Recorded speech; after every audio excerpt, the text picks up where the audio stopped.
Paz e luz, paz e amor, vocês estão sintonizados com a RAM. Eu sou seu radialista Aroni. Estamos lendo o livro O Sublime Peregrino do mestre Ramatiz, psicografado pelo médium Hercílio Mães. Capítulo 23. Jesus, seus milagres e seus feitos. Pergunta: há fundamento na assertiva de que Jesus caminhava sobre as águas? Ramatiz: ainda hoje na Índia, não é muito difícil encontrarem-se indivíduos que conseguem realizar o prodígio de andar sobre as águas, caminhar sobre cacos de vidros acerados e deitar-se em braseiros sem quaisquer danos, pois a matéria não passa de energia condensada do mundo oculto, que pode ser dominada pelo homem, conforme a vossa ciência vos prova dia a dia. Mas é preciso distinguirmos a função de um prestidigitador que surpreende o senso comum das criaturas, operando fenômenos exóticos, com a missão de um espírito do quilate de Jesus. O primeiro pode tornar-se um homem dos milagres e acompanhar-se de um cortejo de admiradores e fanáticos que lhe prestarão homenagens até o dia da primeira falha ou incompetência. O segundo é um libertador de almas, que dispensa os recursos da matéria para organizar o seu apostolado. Jesus poderia realizar todos os milagres que lhe foram atribuídos, embora operando sabiamente com as energias naturais do próprio mundo físico. No entanto, isso em nada o ajudaria a convencer a criatura humana necessitada de sua própria libertação espiritual. Nenhum missionário, por mais excêntrico e poderoso no manejo das forças ocultas, conseguiria transformar um homem num anjo somente à custa de fenômenos e milagres. O espírito do homem não se gradua para a angelitude presenciando milagres ou admirando magos de feira, mas isso ele só o consegue despertando em si mesmo as forças espirituais que depois o libertam do instinto animal e abrem clareiras mentais para a amplitude de sua consciência. O milagre do mestre cristão andar sobre as águas, conforme a narrativa dos evangelistas, prende-se à interpretação errônea de um costume tradicional entre os galileus de sua época. Havia dois caminhos muito conhecidos que convergiam de Cafarnaum e outras localidades para Nazaré. Um deles cortava a planície e o denominavam Caminho do Campo. Outro marginava o lago Tiberíades e o chamavam o Caminho das Águas. Assim, quando alguém seguia ou retornava beirando o lago Tiberíades, era costume dizer-se que fulano fora ou viera pelo caminho das águas. Mas decorrido certo tempo, então era mais próprio dizer-se que fulano fora ou viera pelas águas.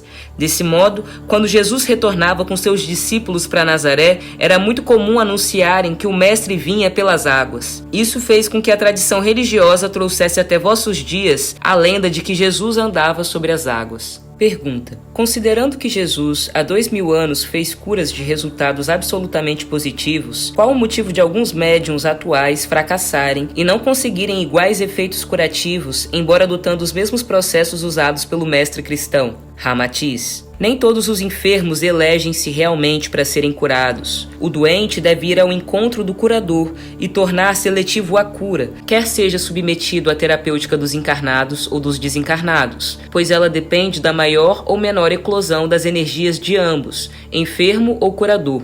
Quando a fonte que emite os fluidos é bastante energética, como no caso de Jesus, o enfermo cura-se rapidamente, sem convalescença. Porém, quando é de fraco potencial, então é preciso que o próprio doente coopere com a energia da sua fé, centuplicando o energismo indispensável de fluidos curadores. Tal fenômeno se opera mais propriamente no plano espiritual e não carnal, numa espécie de automatismo desconhecido à consciência física, cuja atitude positiva da fé, que transporta montanhas, é a verdadeira chave para se abrirem as comportas das energias latentes na alma humana. Mas a cura rápida e incomum não constitui milagre nem mistério, porém é fruto de uma série de circunstâncias de caráter moral e espiritual, cujo sucesso depende também do amor sincero e desinteressado. Além disso, o homem moderno está viciado e intoxicado com remédios violentos que sufocam suas energias magnéticas mediante o bombardeio da química moderna de muitos produtos dos laboratórios farmacêuticos. O doente atual assemelha-se a um exótico paliteiro humano de seringas hipodérmicas que lhe despejam continuamente na contextura delicada do sistema orgânico o conteúdo de sais minerais heterogêneos e substâncias agressivas, causando-lhe mais tarde graves consequências e afetando-lhe a saúde. Às vezes, ocorrem casos em que o doente, em vez de morrer por motivo de moléstia, a sua morte é abreviada ou provocada pela própria cura, entre aspas. A descrença no mundo espiritual gera o medo da morte, e isso induz o homem à fuga angustiosa ante o primeiro sinal da enfermidade. Então se transforma num foco permanente de moléstias que surgem e desaparecem em contínua substituição, até ver-se atirado num leito, vítima da intoxicação medicamentosa. A dor, que é o sinal vermelho de perigo da saúde no corpo, é sempre eliminada à custa de bombardeios de sedativos e anestésicos. As criaturas parecem ignorar o poder maravilhoso da natureza, que opera nos desvãos da alma, produzindo verdadeiros milagres. Só pede que lhe deem tempo para corrigir e restaurar os órgãos ou sistemas lesados. A saúde não é produto de tisanas, de comprimidos e de uso imprudente de injeções. Primeiramente, pela higiene da alma, deve ser estabelecido o equilíbrio psicofísico, mediante uma vida educada nos princípios espirituais, que melhoram as relações cristãs entre as criaturas, a compreensão dos deveres humanos e a consequente redução das doenças da chamada civilização. Está comprovado que os antigos adoecem gravemente depois que tomam contato com os civilizados, entre aspas, e adotam os seus costumes de vida sem disciplina, inclusive na alimentação e nas bebidas alcoólicas. A ausência do sentimento puro pela espiritualidade, a negação do jovem moderno em ser religioso, tolerante, obediente, resignado, sincero e pacífico fazem crescer o índice das enfermidades, pois a hipocrisia, o ódio, a desforra, a violência, a irascibilidade, a cupidez, o orgulho são doenças da alma que repercutem no corpo, prejudicando a saúde. Salve! Meus irmãos, eu achei esse capítulo muito interessante. Gostei muito de quando o Ramatiz falou: se Jesus fazia milagre, se não fazia milagre, é importante que você entenda que ninguém desperta vendo outras pessoas fazendo milagre ou admirando outras pessoas fazendo milagres. Isso é pegar a responsabilidade do processo de ascensão espiritual, de despertar e de cura, tirar do outro e trazer para si. A gente falou sobre isso em outro vídeo, que a sociedade está muito acostumada em esperar as coisas de fora. E eu acho que isso foi intencional, viu? Eu acho que isso é realmente um plano maquiavélico. Eles criaram essa imagem de que Jesus salvou a humanidade para que a gente fique em algum nível confortável, né? E tire de nós mesmos a responsabilidade pela nossa própria salvação. Cada um tem que fazer por si o que deve ser feito. Jesus, o mestre, ele veio ensinar autorresponsabilidade. Ele veio ser uma referência de autorresponsabilidade. Porque ele vivia, na época dele, de encarnado, tudo o que ele pregava. Que nos ensina a sermos mestres de nós mesmos. Jesus veio salvar a humanidade. Salvou a humanidade? Olha a humanidade como é que ela tá, gente.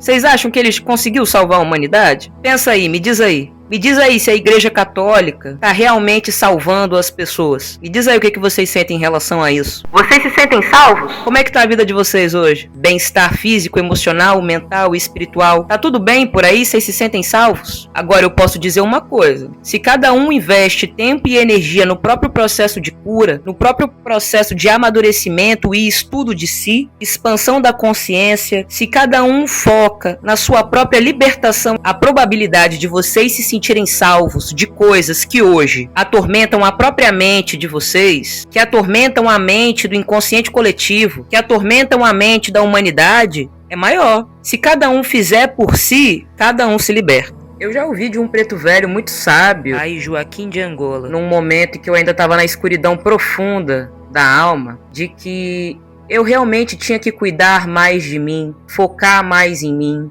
investir tempo e energia, amor e cuidado em mim, não de uma forma egoísta, mas realmente honrando esse espírito que veio para essa encarnação para aprender dentro do seu próprio processo de amadurecimento. E ele dizia: você veio sozinho e vai morrer sozinho. Dessa vida você não vai levar os outros, você não vai levar nada, mas a si mesmo você vai levar pela eternidade. Então pense sobre isso. Até que ponto nós vamos negligenciar a nós mesmos, sempre esperando respostas do outro, ou um afeto do outro, ou uma energia do outro? Até que ponto a gente vai esquecer que nessa vida é nós por nós mesmos? E de novo, não estou falando isso de uma forma egoística. porque somos seres coletivos, né? A gente tem que se relacionar, mas a gente vai se relacionar muito melhor quando a gente estiver inteiro dentro de nós mesmos, dentro do nosso processo, se conhecendo, sabendo nossos limites, sabendo até onde a gente vai e até onde a gente não vai, sabendo o que a gente quer receber do outro, da vida, o que a gente busca, o que é importante pra gente. O autoconhecimento, ele é necessário para que a gente viva uma vida que seja a melhor vida que a gente pode viver.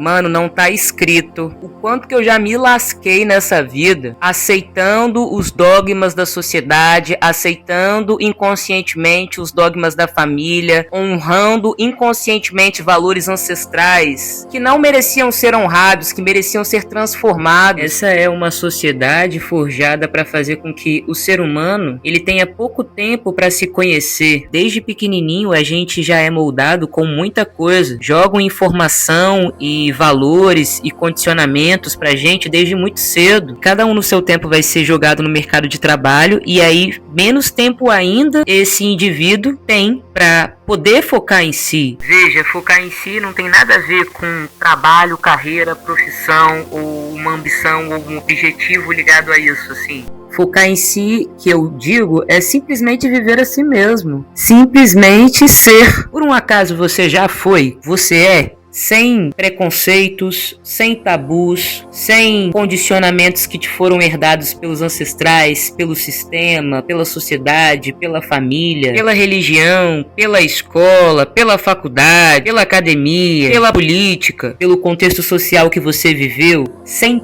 isso tudo, só você puro, você em Deus, você já manifestou isso? Conseguiu? Ou o seu tempo está sempre sendo tomado, demandado por um trabalho, ou por uma família, ou por cerimônias sociais, por isso, aquilo e etc e tal? Isso é muito importante, porque é esse tipo de experiência em si mesmo que vai fazer com que você crie suas próprias opiniões, sua própria perspectiva de vida, sua própria visão, e essa força da consciência madura vai te capacitar para enfrentar o sistema, para questionar esse sistema e aprender com os mestres.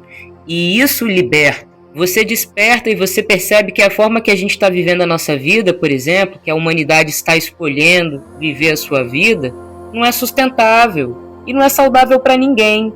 E você percebe que tem uma manipulação, uma coisa muito sombria ocorrendo por trás disso tudo e, num nível mais profundo, um processo espiritual acontecendo com cada um de nós, todos, espíritos vivendo uma experiência de aprendizado, de purificação e maturação espiritual. Tudo isso junto é muita coisa. Desperta, homem! Esse capítulo dá muita coisa. Ele falou como a gente está se medicando muito para fugir de nós mesmos. Ele falou de como a natureza cura. Ele falou de que saúde é um alinhamento entre mente, corpo, espírito, emoção, natureza. Falou também sobre o poder da fé que move montanhas, essa força latente que existe dentro de nós e como ela pode ser usada para curar. Então, muita coisa importante ele falou nesse capítulo. Mas o app já tá longo e a gente vai parar por aqui. Valeu, bye bye Brasil. Eu sou seu radialista Aroni,